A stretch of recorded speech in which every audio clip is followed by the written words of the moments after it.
The relationship between Japanese culture... Shut up!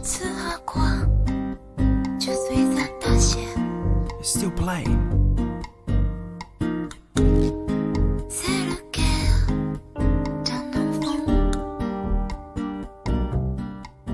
僕がブラジルで、そういう嬉しさを感じて、ミュージシャンとかファンの方たちとハグして、それがなんか僕の当たり前になってきちゃったんですよ。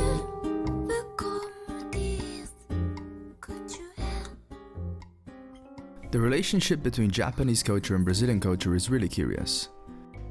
Brazil has the second largest Japanese population in the world, behind Japan.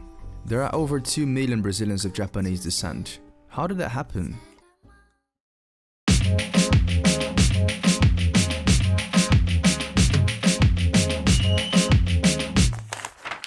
Brazil was exporting huge amounts of coffee in the 1800s.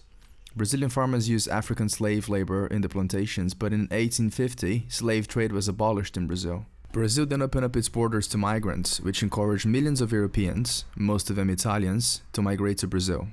This is responsible for the massive number of European descendants in Brazil, in particular in the southeast and south regions of the country. However, once in Brazil, the immigrants received very low salaries and worked in poor conditions, including long working hours and bad treatment by their bosses. Because of this, in 1902, Italy prohibited subsidized immigration to Brazil.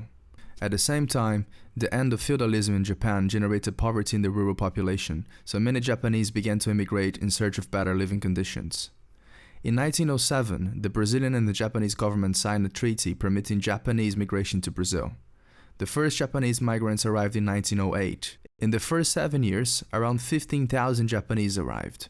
The beginning of World War I, in 1914, started a boom in Japanese migration to Brazil. Between 1917 and 1940, over 160,000 Japanese came to Brazil, 75% of them going to São Paulo, where most of the coffee plantations were located.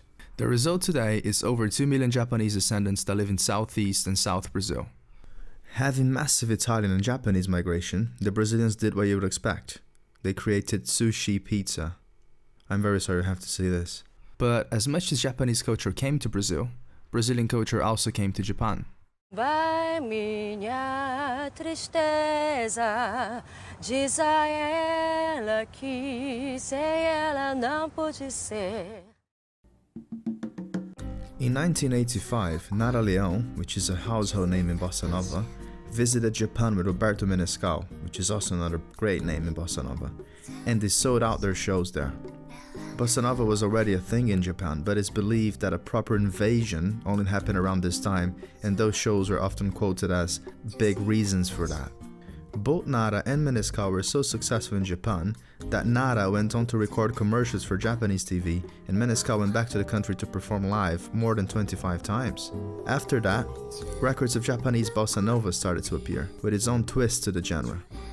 You can find many examples of proper Japanese Bossa Nova if you dig deep enough, and also numerous bands that have Bossa Nova as an influence. I'm linking 2 of those artists below in the description. You listen to the work of one of them right in the beginning, although I believe she was singing in French, so it's a very mixed spot. I think that's a wonderful example of multiculturalism. I mean, the Japanese came to Brazil and established themselves, then the Brazilians went to Japan to show their music, and the result is very unique Bossa Nova with a Japanese touch. It's amazing.